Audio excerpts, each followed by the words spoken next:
Dumb, cool Weird podcast. Hi there. Welcome to the Dumb, Cool, Weird podcast. We're doing Return of the Living Dead, which is not a Romero movie. But Romero liked it. Yeah, Romero liked it, and it's kind of got a weird continuity in it. So apparently in the movie, the guy mentions that... Night of the Living Dead. Yeah, Night of the Living Dead. And he's like, it was actually based off of an incident that happened at a VA hospital in Pittsburgh. And you know what? I think that's actually kind of funny that they would probably be using an experimental chemicals on a bunch of veterans during Vietnam. Like, well, maybe we could reanimate them a little bit. Yeah, use them for war, right? Bring them back so they can go and eat the Viet Cong. Yep. So this is one of those movies that is very silly. It's over the top. And it kind of sets pretty much a precedence and a tone for future zombie movies. And Nick knows what I'm talking about. Yep. The term brains. Brains. Yep. And that is Return of the Living Dead keyed the term brains. Brains. So anytime you've ever heard about zombie movies, what do you hear? Brains. Because the zombies always want brains. But really, the reality is they only wanted brains in this series of movies. Yeah, and they wanted them because it was actually helping numb the pain of feeling their bodies decompose. Yeah, it's the pain of being dead but alive at the same time. You know, and that's amazing, though. It kind of gives them that hit, like a drug or something, that when they eat a brain, they just don't feel the pain momentarily. Yep. But they can never stop consuming. Yeah, it's a good one. If you've never seen Return of the Living Dead, it's definitely one of those movies that has to be on top of your list of an 80s flick to watch. It's also silly, but it's a zombie movie. It's a fun, silly zombie movie with a kick-ass soundtrack, too. Yep. I mean, you pretty much start at a... It's a medical supplies company, and then, new guy coming in, just getting a little rundown of how the business works. Boss man says... You ever watch that movie, Night of the Living Dead? We got the containers down there. Let me go show you this dead body, kid. Yep, shows him the dead body. And then he's like, yeah, the army fucked up and accidentally sent these things to us. And he goes, oh, can they break open? Nah, man, these are reinforced. This is the Army Corps of Engineers. Slaps the shit out of that thing, and then the gas gets in their mouth. And, then the tar man's just hiding in a closet somewhere. Yeah, it doesn't even try to eat them.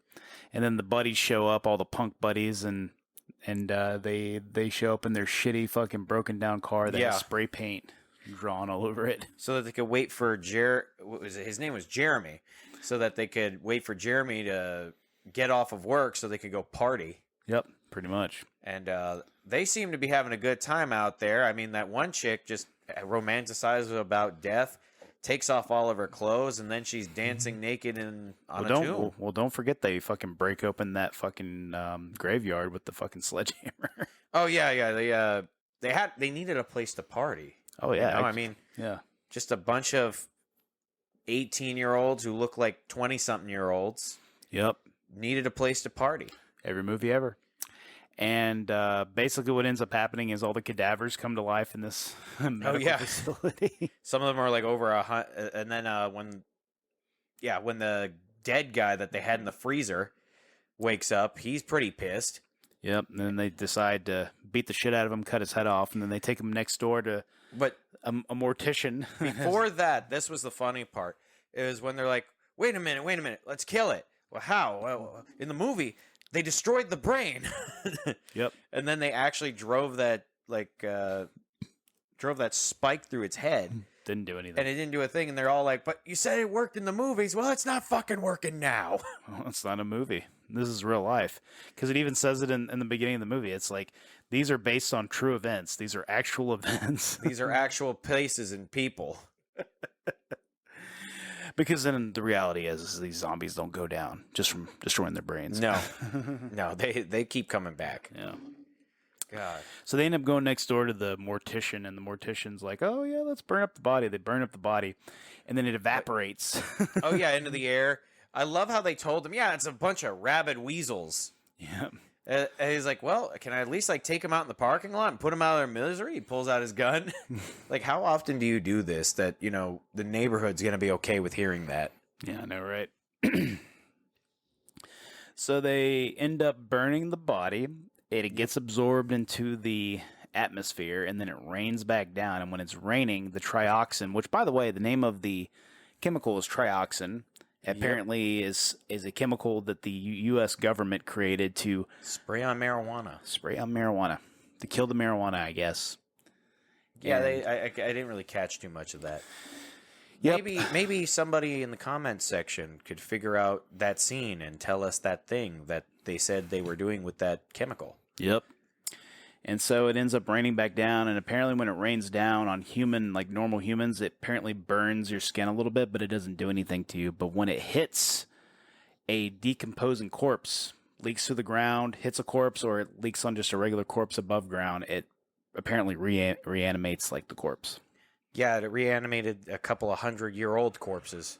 Yep, people that obviously should have been skeletons at this point, maybe even some of them dust, but obviously they're, bones. They're supposed to be bones, but they got flesh on them. Makes no sense. No, it doesn't, because you need, like you said, you need the muscles to move. Yeah, there's no way. Yeah, but then Jeremy and the other boss man, were getting rigor mortis. Yep.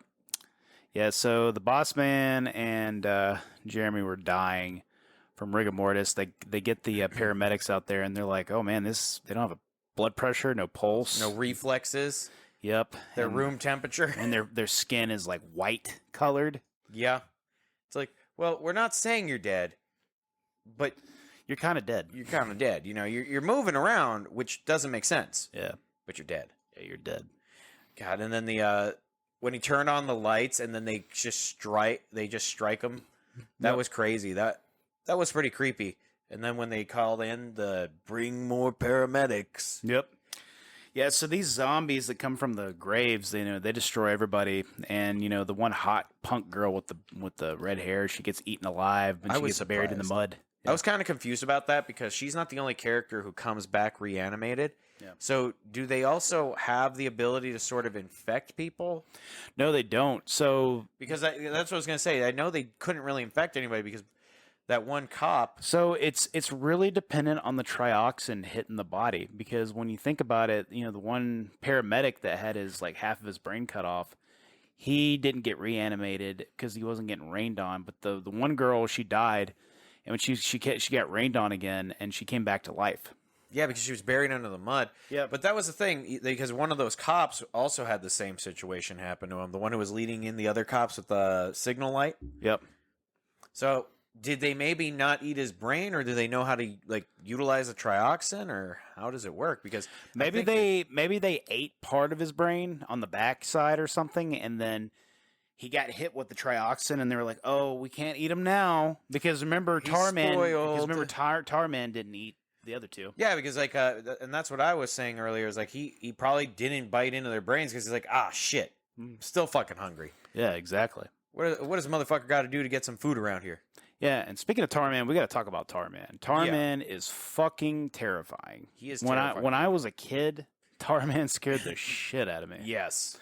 Because the normal looking girl who's in the punk group goes downstairs to find her boyfriend, Jeremy, and she's like, "Jeremy, where you at?" And then she looks over, and then they do like a Hitchcock cinema zoom shot on her, and then it cuts back to the Tarman, and he's like, "Brains," and then and he just kind of slides out of the wall.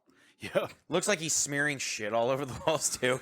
Yeah, well, I mean, he is kind of made of shit. I mean, he's just one big pile of garbage and shit, dude. Yeah, he did melt in that container. Yep. And basically, they end up going downstairs and trying to save her, and then the one guy with the slight mohawk gets fucking eaten. His brains gets eaten. Yeah, that guy looked like he should have been like a punk. Not a punk. He should have been like a jock. Yep. Not a punk. Yep.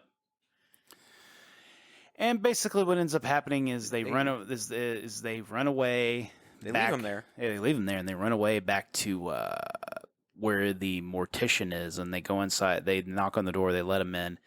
And they end up getting attacked several times. They bring one of the living dead in there, and they start asking it questions. Yeah, and that's where we find out that the dead need to consume the brains so that they can get rid of the pain. Yeah, so apparently being alive but also being dead at the same time is painful, and they can feel themselves rotting. and it makes them want to eat brains. And apparently, when they eat brains, it relieves the pain. Do you think it's because the brain releases dopamine? It could be. So they're eating the dopamine hit. Yeah, they're getting a dopamine hit every time they eat someone's brain. That's probably what happens. Yep, that's probably exactly what happens.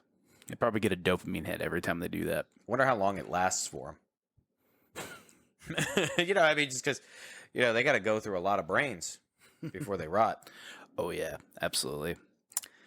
And what ends up happening is the two guys who originally got infected with the trioxin, the one guy turns into a zombie. Yeah, Jeremy turns into a zombie and goes full bore, and the other guy, he goes to kill himself in the crematorium. Yeah, so I guess he had enough, self-control that he was like, I'm a menace, I need to go kill myself. And he just goes and fucks himself up. Yeah, he unalived himself. He put himself in the self-checkout line of life. Yep, pretty much. And really, the rest of the movie is the other group of people, they run back to the Asian girl and the new wave guy. Yeah, the new wave guy and the black guy and the other, the mortician. They run. No, that was Big Boss Man. Mortician had to go into the that's the true. ceiling with that's true. That's true. Like Big Boss had to go over there with the black guy and the other two people, and they hide in the basement where the tar man was. After they knock the tar man's head off, they go downstairs. And they finally call the Army Corps of Engineers, and they call the colonel who we saw in the beginning of the movie with his wife. Who has been searching for these fucking things 24/7. Yep. And they're like, oh, what's going on? And he's like, why didn't you call sooner? And he's like, why didn't you call sooner? And then he's like, oh, well, what's been going on? How many did you say? And what happened in the cemetery? Oh, okay. How many were in the cemetery? Oh, okay. Let me just go over here to my little control panel real quick. And then they're like, oh, he's and then he goes, oh, he's got a plan. He's got a plan. He's going to take care of everything. And the Asian girl's like, oh, yeah, that's great. And then they call the guy. Then they call the guy in the mobile artillery, and he already knows what's going on. He's like, "Oh fuck! Yeah, like, we better blow this shit up." He's like, "Oh, you got the codes?" Yeah, he was like, everybody's been briefed on what to do if this thing gets out of hand. Yep. And so what ends up happening is they're in the basement, and they go, "Do you hear that? Do you hear that?" The town gets nuked. And the town gets nuked, and Jeremy breaks into the attic as soon as the town gets nuked, and they're all dead. Yeah. And then it all gets nuked. It evaporates back into the air, and then it rains back down, and then the process starts all over again, and then the movie ends. Hey. Well, remember, it's atomized, so it might actually it might not come back. Except we got like 3 or 4 sequels, so yeah. Yeah, that was that's because apparently the Army didn't know how to get rid of the chemicals safely ever. Yep. They just started leaving shit everywhere. Yep. Gets us right into the dumb, cool, weird, doesn't it? Yeah, it does. So what's dumb? The fucking chemicals being dropped off to this medical facility and brought to the basement. Okay, first off, that shit would have had to have been brought in by a contractor or some soldier who was in charge of this top secret shit to actually make sure that it didn't go to some random place. Stupid. I know there are jokes that the military can be a little incompetent at times. I should know. But that wouldn't have happened. Well, it's also dumb because like he was like, "Oh, we could have called this number, but we're not going to call this number." Exactly. Like, at no point did they think, it's only contained to this building right now, so we should be fine. Yeah, call the number. They never called the number. Yeah, but no, the fact that they brought it to the basement, you would think that somebody would have had, like, knowledge of that being there. Yeah, you think they would have called the number and been like, "Hey, we got these canisters down here," and the Army would have been like, "Oh yeah, let us get that and put that in like Area 51 or something, like deep underground." Like, why would you get those and say, we're gonna keep these, even though we know the trioxin? Yep. Is very dangerous, and we should probably get somebody over here who can handle this. Yep. That isn't us. Yep, exactly. What would you say is the cool about this movie? The fucking soundtrack. Yeah, goddamn that fucking soundtrack. We're talking like hair metal, glam metal, heavy metal, a little bit of synthwave. Yeah, all mixed into one. Yeah, it really like picked it up a notch compared to the other movies. The other Day of the Dead had a great soundtrack, but Dawn of the Dead soundtrack was wacky as hell. And that Tar Man fucking makeup effects was fucking awesome. Yeah. Not just cool, but fucking awesome. They actually did really good with a lot of the zombie effects. Yeah, like, it is like leagues above anything else. I mean, I like you, Romero, but goddamn, dude, this one took it to the next level. Like, literally. Well, we can't blame Romero. He didn't exactly have much to work with. Well, see, Romero released his movie in 85. This movie came out in 85 as well. Oh, yep. So it's like, you got to think about it. It's like, when you watch these movies, both these movies that year, you're like, oh shit, this fucking Return of the Living Dead movie had some fucking crazy ass goddamn makeup. It also had some really funny moments. Yeah. Exactly. Situational humor is great. What's weird about this movie? I think I can't remember if we established that part, but I think it was really weird how they beat the shit out of that dog. And the dog, the dog wasn't really trying to attack anybody. It wasn't a threat. And they're like, oh, let's kill it. Let's kill it. Let's kill it. You know what was weird, though, is like they didn't call, let's go back to the fact that they didn't call the number. Yeah. It's weird that the army's been looking for these things for so long, and they didn't just think to backtrack just a little bit. Just a little bit, yeah. But maybe the weirdest thing is that they had a lot of hope that this out of hand situation wouldn't lead their town to getting nuked. Well, it's also weird that the guy who owns this entire facility didn't think that, oh, that's a good one. Let me call the number first. Well, it's weird. It's weird because like the guy that owns the facility didn't think straight. He was like, oh, well, we got all this stuff down here. We got all these canisters full of dangerous chemicals that could possibly do something to things, and we're just gonna keep them down here. Yeah, that's weird. That is weird too, because it's like you allowed the army to drop this off to you. Yeah, exactly. At what point did you actually think that this would be beneficial to you at all?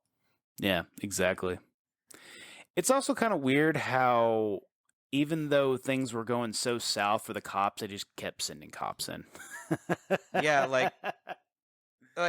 this is containable. Where's the National Guard?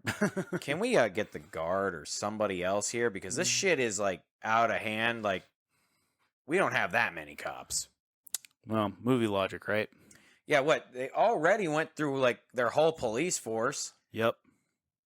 Pretty much. Who else is going to do anything? Nobody's going to do shit. You know what was funny, though? What's that? It was a little weird is when one of those cops was getting attacked, if you saw on the scene, at the barricade where they're getting attacked, one of the cops tried to rescue the other cop by wrapping his arms around the head of the zombie, and he tore the head off. That was wild. Yeah, that was pretty wild. This was a great one, though. Yeah, it was a good one. That was Return of the Living Dead. It's not as serious as the other three we watched. It's pretty fucking funny. I mean, I guess Dawn of the Dead's pretty funny, but like not as whimsical. It's whimsical, funny. Yeah.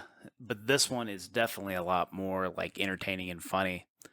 But it's definitely an 80s classic. It's not a direct sequel. It's not really a official sequel to those movies, but it's definitely in there though. Oh yeah. So it's technically canon because they mentioned Night of the Living Dead. So you should definitely check it out, and you should definitely watch it. So Nick, you want to sign us off? Stay sexy, Atlanta. Thanks for watching the Dumb, Cool, Weird podcast, where we cover some of your favorite movies in 20 minutes or less for your convenience. We go over what is dumb, cool, and weird about movies, and check out our Wayback Wednesdays we do sometimes for other stuff. And please share us with your friends.